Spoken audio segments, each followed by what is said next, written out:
menjaga hati nurani akan ditanya oleh Allah. Karena kita setiap ibu ini adalah pemimpin dalam rumah tangga, akan ditanya bagaimana tanggung jawab terhadap setiap asuhannya, yaitu terhadap anak-anak kita sendiri. Nah, yang paling menentukan itu adalah tadi menjaga hati nurani.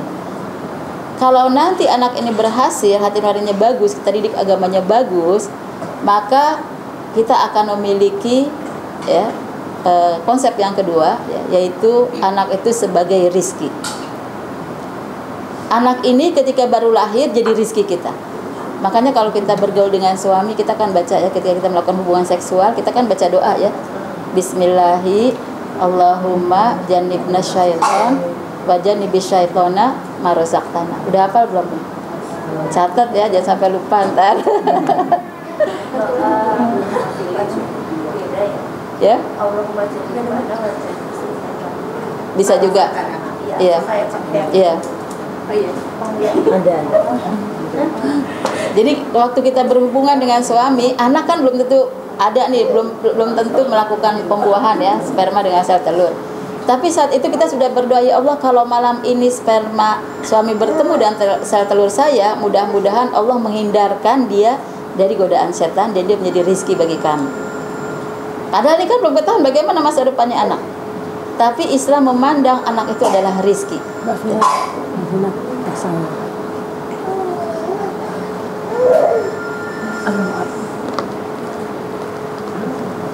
Nah, jadi ibu-ibu, begitu anak lahir, Allah sudah menambah rizki kepada kita, keberkahannya. Mungkin boleh jadi secara hitungan bilangan belum tentu bertambah, tapi keberkahan rizkinya bertambah.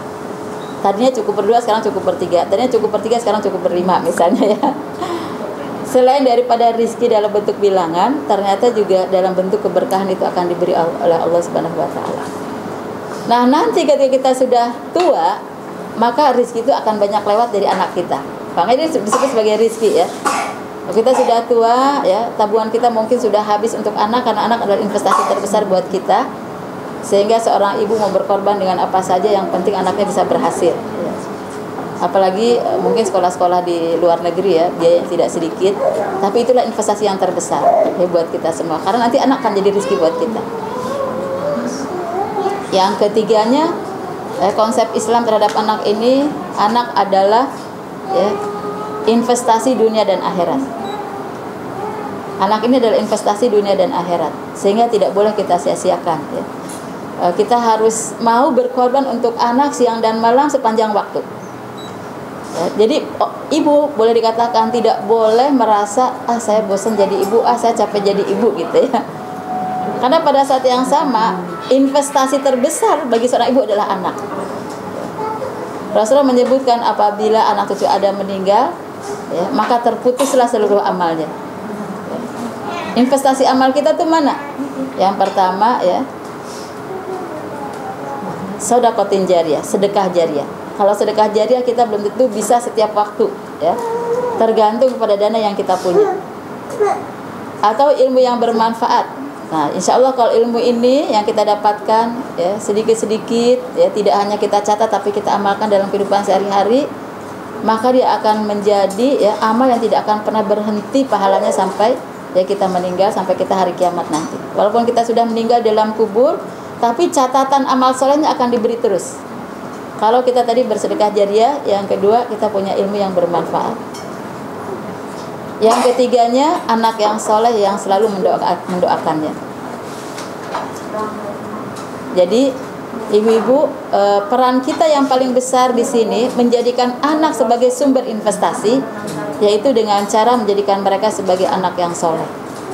Ya, anak yang soleh yang bisa bertanggung jawab pada dirinya, bisa mandiri untuk kehidupannya. Kalau anak soleh nanti dia bisa mandiri ya, bisa bertanggung jawab terhadap Allah dan terhadap seluruh orang yang harus diberikan pertanggungjawabannya, maka pada saat yang sama setiap dia melakukan amal solehnya itu akan mengalirkan pahala untuk kedua orang tuanya. Jadi pantas kalau ini menjadi investasi terbesar buat kita. Sehingga kalau ibu berkorban di malam hari, kurang tidurnya, apalagi anak kalau sedang sakit ya, di siang harinya capek, tidak pernah berhenti, apalagi kalau di luar negeri kan jarang ada pembantu juga ya.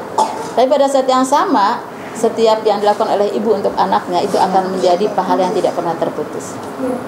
Jadi ibu-ibu kalau misalnya pagi hari ya setelah sholat subuh bersegera untuk ya menyiapkan kebutuhan anak.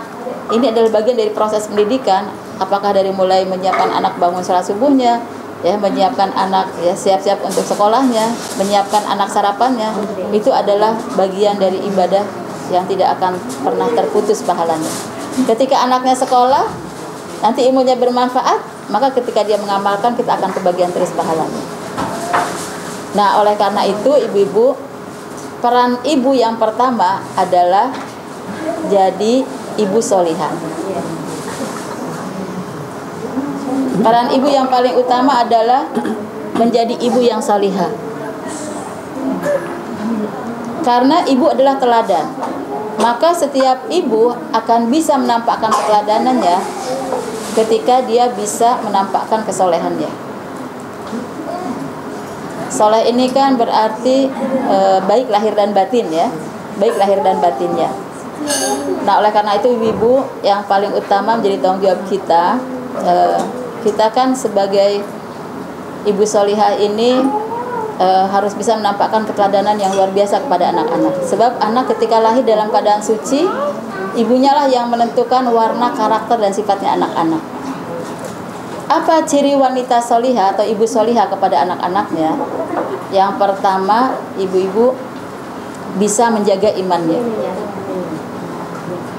Karena iman inilah sebagai fondasi, pendorong, motivasi untuk kita beramal. Sehingga kalau kita ingin punya anak-anak yang katakanlah tidak akan pernah tergoda imannya, apalagi nanti sampai nauzubillah sekarang banyak laki-laki yang ataupun yang perempuan ya karena masalah perjodohan bisa murtad ya.